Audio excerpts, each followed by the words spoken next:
l'onction et ses exigences. Ne sers pas Dieu si tu n'as pas l'onction.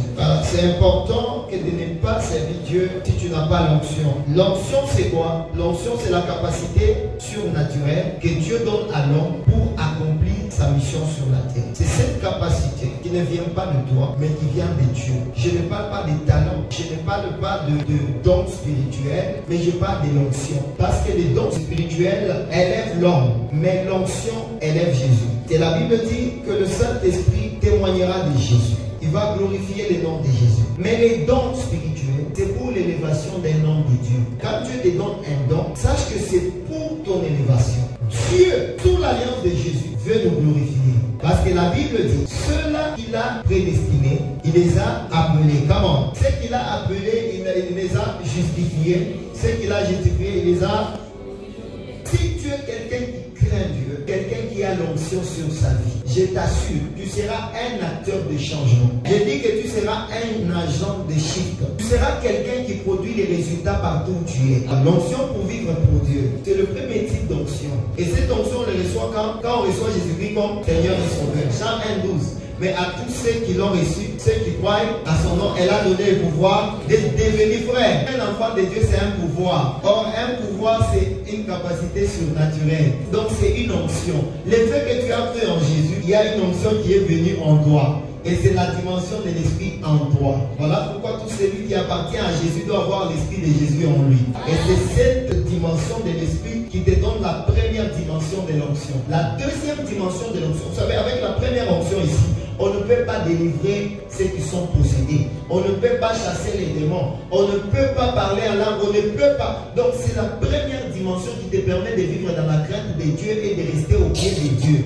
Parce que Jésus a dit que tout celui qui veut me suivre, qu'il renonce à lui-même, qu'il accepte de prendre sa croix et qu'il me suive. Cette onction va te permettre de renoncer à toi-même. Quelqu'un qui devient enfant de Dieu, il est capable de renoncer même à sa propre famille à cause de l'amour qu'il ressent pour Dieu. Si cette onction vient sur toi, frère, tu peux même te détacher de ta famille parce que tu aimes Dieu. Est-ce qu'il y a des gens qui aiment Dieu au point où même ils acceptent de prendre le risque d'être détestés par les meilleurs amis, par les proches de la famille, même par ses parents? Ça, c'est l'onction de vivre pour Dieu. Deuxième type d'onction, l'onction pour la mission. Tu ne peux pas, frère, tu es un enfant de Dieu, mais tu ne vis pas pour accomplir Matthieu 28, verset 19 qui dit « Allez et faites de toutes les nations les disciples ». Tu ne peux pas, frère, aller avec l'onction de la mission sans pour autant être conscient de la mission. Voilà pourquoi j'ai expliqué, quand l'onction de Dieu vient sur toi, pose la question à Dieu, pourquoi tu me vois? Plus tu es conscient de cette question, plus l'onction pour la mission sera sur toi. Parce que cette onction, c'est une onction qui accompagne. Voilà pourquoi Marc 16, verset 17 nous dit, voici les miracles qui accompagneront ceux qui croiront à mon nom, ils chasseront les démons. Ils parleront de nouvelles langues. Ils saisiront les serpents. S'ils boivent quelques breuvages mortels, ils ne leur feront point de mal. C'est une onction qui accompagne la catégorie des personnes qui est consciente de la mission. Tout enfant de Dieu est censé obéir à l'ordre suprême. Et l'ordre suprême, c'est celui de Matthieu 28, 19, d'aller et faire de toutes les nations. Ce n'est pas la mission seulement des apôtres, des évangélistes, des prophètes. Tout enfant de Dieu doit gagner les âmes au Seigneur. Dieu un jour t'appellera en jugement parce qu'il t'a donné la force. Il a déposé sur toi l'onction pour la mission. Combien de formations as-tu suivi? Malgré les formations d'évangélisation que tu as suivies, combien d'âmes tu as gagné au Seigneur? L'onction pour la mission. Tu peux chasser les démons au nom de Jésus. Et les démons vont obéir. Je me rends compte que la plupart des gens qui boivent des breuvages mortels, et il y a des résultats, il y a des conséquences néfastes, c'est qu'il y a un problème de la conscience de la mission. Tout celui qui est en mission, il ne meurt pas avant d'accomplir sa mission. Tout celui qui est en mission, il ne meurt jamais avant d'accomplir la mission. Si Jean-Baptiste était mort, c'est parce que la mission de Jean-Baptiste était de présenter Jésus. Il a présenté au puis il est mort. Si Jésus est mort, c'est parce que sa mission était de mourir à la croix. Et voilà pourquoi il est mort. Si Jacques était mort, c'est parce que le Seigneur avait accepté, c'était sa mission. Autour maintenant temps de Pierre, Dieu a fait un miracle. Un ange est allé dans la prison où on avait déjà mis Pierre pour le décapiter. L'ange est venu, il a ouvert les églises des yeux. Frère, lorsque ce n'est pas ton temps, ce n'est pas les temps où tu as déjà fini la mission.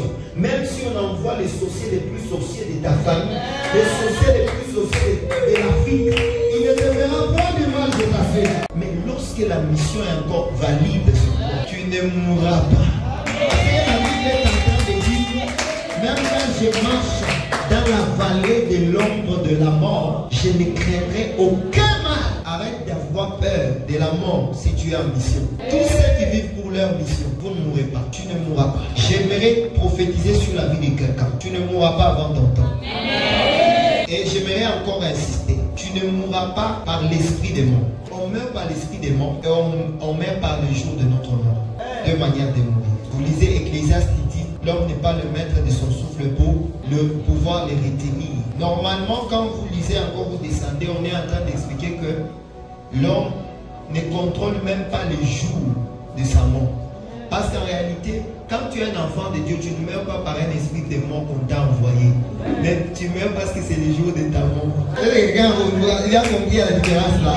L'esprit de mort n'aura même pas le pouvoir de te toucher. Parce que lorsqu'un enfant de Dieu meurt, il y a les anges qui viennent le prendre. Ce n'est pas un esprit de mort. C'est ce que la Bible nous dit. Quand Moïse est mort, un ange est venu. Et d'ailleurs, c'était l'ange Michael qui est venu. Ce n'est pas un démon ou un esprit démon, il est venu récupérer quelqu'un. Non, frère, nous là, on est intouchables. L'esprit démon ne peut même pas te voir. L'onction pour la mission. Et la troisième catégorie de l'onction, c'est l'onction pour le ministère. Tout celui qui est pasteur, apôtre, prophète, évangéliste et les autres sont appelés à exercer avec l'onction pour le ministère. L'onction pour la mission, c'est tout le monde qui peut l'avoir, tout celui qui est conscient de la mission. Mais l'onction pour le ministère, seulement ceux que Dieu a appelés selon Ephésiens 4, verset 11. Des évangélistes, des pasteurs et des docteurs. Des 5 ministères de la parole. Donc, pour servir dans ces 5 ministères, il faut avoir une troisième catégorie d'onction qui est l'onction pour le ministère. Dis à ton voisin, il te faut l'onction pour le ministère. Beaucoup de gens se proclament et s'autoproclament. Frère, si tu te proclames et que tu t'autoproclames et que tu n'as pas l'onction, tu vas finir en prison. Beaucoup de courage sans onction t'amènera en prison. Beaucoup d'audace sans onction t'amènera en prison. Les entreprises peuvent fermer, mais l'onction ne peut jamais sécher. Et c'est l'onction qui engendre les entreprises, heureusement. C'est l'onction qui engendre les enfants. C'est l'onction qui fait ces choses. C'est l'onction pour le ministère qui nous est donnée pour le perfectionnement de l'Église. Et cette onction peut commencer à t'obliger. Dieu t'appelle à être docteur. Tu es censé être un homme qui lit beaucoup. Tu lis les livres des gens aussi. Pas seulement la Bible c'est notre livre principal. Mais tu peux lire aussi les autres qui ont écrit. Pas toi tu es docteur, on t'appelle seulement docteur. Et ici ce n'est pas comme à l'école où on t'appelle Zive pendant que tu ne sais rien. Tu as démontré seulement une formule et qu'on t'appelle Zive. Non, ici pour être docteur, il faut être toi-même le message avant de le prêcher. Il faut être un exemple toi-même avant de donner l'exemple. Voilà pourquoi l'œuvre de Dieu c'est pas facile. Parce que pour prêcher un message qui est puissant et qui touche, il faut que toi-même tu sois ce message. J'ai toujours dit, le message est plus puissant lorsque le prédicateur l'a vécu avant de le prêcher. C'est ce qui fait la particularité. Et normalement, la vie d'une personne ou la conclusion de la vie d'une personne devient le thème principal de ces prédications.